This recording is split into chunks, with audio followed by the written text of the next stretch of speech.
लता मंगेशकर जी का जन्म करहाड़ा ब्राह्मण दादा और गोमंतक मराठा दादी के परिवार में मध्य प्रदेश के इंदौर शहर में सबसे बड़ी बेटी के रूप में पंडित दीनानाथ मंगेशकर माता सेवंती मंगेशकर के मध्यम वर्गीय परिवार में हुआ।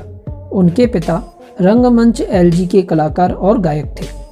इनके परिवार से भाई हृदयनाथ मंगेशकर और बहनों में उषा मंगेशकर, मीना मंगेशकर और आशा भोसले सभी ने संगीत को ही अपनी आजीविका के लिए चुना।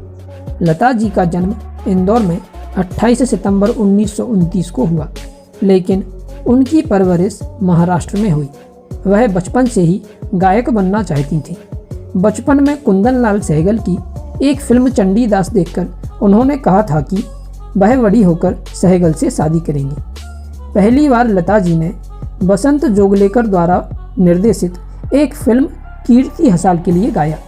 उनके पिता नहीं चाहते थे कि लता फिल्मों के लिए गाएं, इसलिए इस गाने को फिल्म से निकाल दिया गया।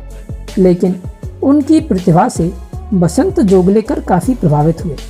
पिता की मृत्यु के बाद जब लता जी सिर्फ 13 साल की थीं, तो लता जी को पैसों की बहुत किल्लत झेलनी पड़ी। उन्हें अभिनय बहुत पसंद नहीं था, लेकिन पिता की असमय मृत्यु के कारण पैसों के लिए उन्हें कुछ हिंदी और मराठी फिल्मों में काम करना पड़ा। उनकी पहली फिल्म मंगला गौर 1942 थी, जिसमें उन्होंने स्नेह प्रभा प्रधान की छोटी बहन की भूमिका निभाई।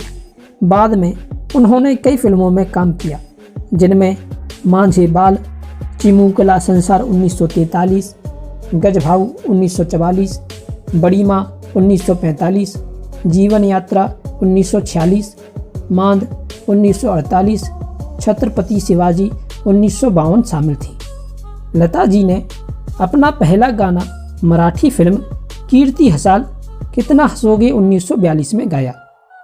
लता जी को सबसे बड़ा ब्रेक फिल्म महल से मिला। उनका गाना आएगा आने वाला सुपर डुपर हिट था। लता जी अब तक 20 से अधिक भाषाओं में 30,000 से अधिक गाने गा चुकी थीं।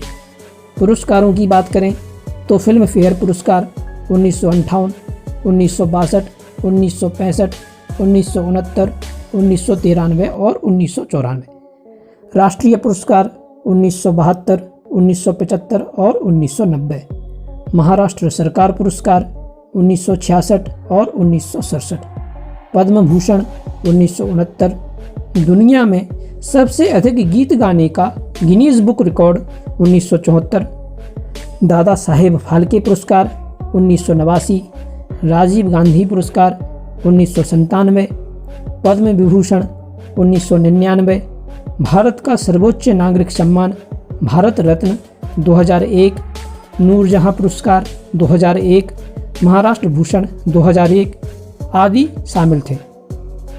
लता जी के कुछ प्रचलित नाम जैसे स्वर साम्राज्ञी, राष्ट्र की आवाज़, सहराब्दी की आवाज़, भारत कोकिला, स्वर कोकिला आदि से लता जी को पुकारा जाता था। लता जी की जादुई आवाज़ के भारतीय उपमहाद्वीप के साथ साथ पूरी दुनिया में दीवाने थे। टाइम पत्रिका ने उन्हें भारतीय पार्श्व गायन की अपरिहार्य और एक छत्र साम्राज्ञी स्वीकार किया। लता जी की मृत्यु कोविड से जुड़े जटिलताओं से 6 फरवरी 2022 को मुंबई के ब्रीच कैंडी हॉस्पिटल में हुई। वह कुछ समय से बीमार थीं। प्यार से सब उन्हें लता दीदी कहकर पुकारते थे। ऐसी ही जानकारी के लिए हमारे चैनल को लाइक, शेयर और सब्सक्राइब करते रहें। सपोर्ट करें। धन्यवाद।